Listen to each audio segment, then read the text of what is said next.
بسم اللہ الرحمن الرحیم۔ ربی شرح لی صدری ویسر لی امری واحلل عقدۃ من لسانی یفقہوا قولی۔ ربی زدنی علما۔ روزانہ ہمیں قرآن پاک کی تلاوت کرنی چاہیے، اس لیے کہ حدیث شریف میں آیا ہے کہ رسول اللہ صلی اللہ علیہ وآلہ وسلم نے فرمایا، قرآن پڑھا کرو، اس لیے کہ یہ قرآن قیامت کے دن قرآن پڑھنے والوں کی شفاعت کرنے کے لیے آئے گا۔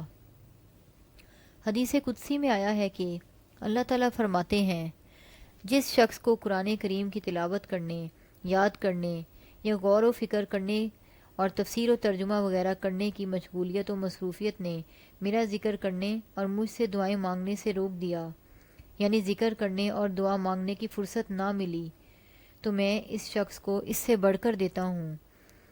جو میں دعائیں اور حاجتیں مانگنے والوں کو دیتا ہوں، یعنی اس کی تمام حاجتیں اور مرادیں پوری کر دیتا ہوں۔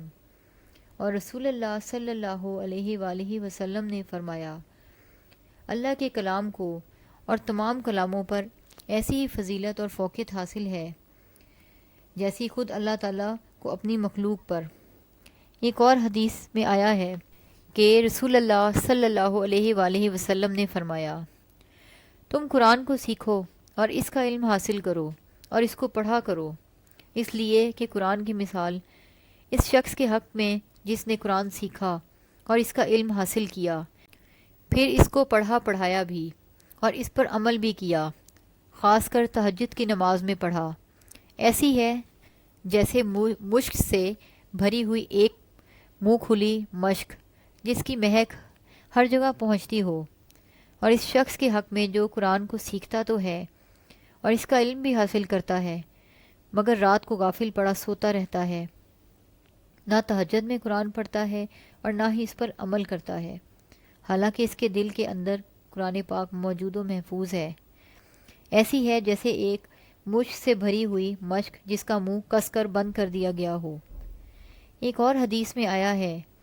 کہ رسول اللہ صلی اللہ علیہ وآلہ وسلم نے فرمایا، جس شخص نے اللہ کی کتاب قرآن پاک کا ایک حرف پڑھا، اس کے لیے ایک نیکی ہے اور ہر نیکی کا ثواب کم از کم 10 گنا ہوتا ہے۔ میں یہ نہیں کہتا، یعنی یہ نہ سمجھنا کہ الف لام میم ایک حرف ہے، بلکہ الف ایک حرف اور لام ایک حرف ہے اور میم ایک حرف ہے،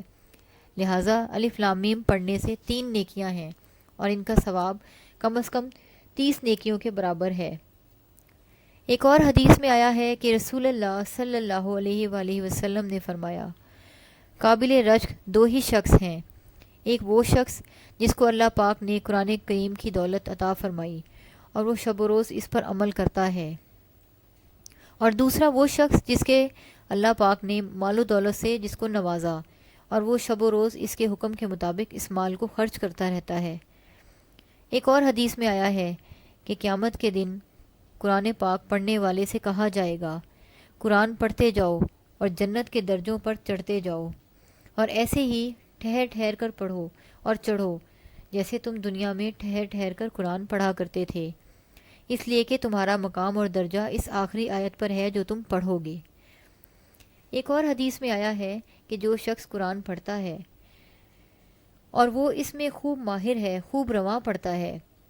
وہ تو قیامت کے دن نیکیاں لکھنے والے معزز اور نیکوکار فرشتوں کے ساتھ ہوگا، اور جو شخص یاد ہونے کی وجہ سے اٹک اٹک کر پڑھتا ہے، اس طرح پڑھنے میں کافی مشقت برداشت کرتا ہے، اس کو دوہرا ثواب ملتا ہے، ایک قرآن پڑھنے کا، ایک مشقت اٹھانے کا۔ اللہ تعالی ہم سب کو قرآن پاک پڑھنے کی اور اس پر عمل کرنے کی توفیق عطا فرمائے، آمین۔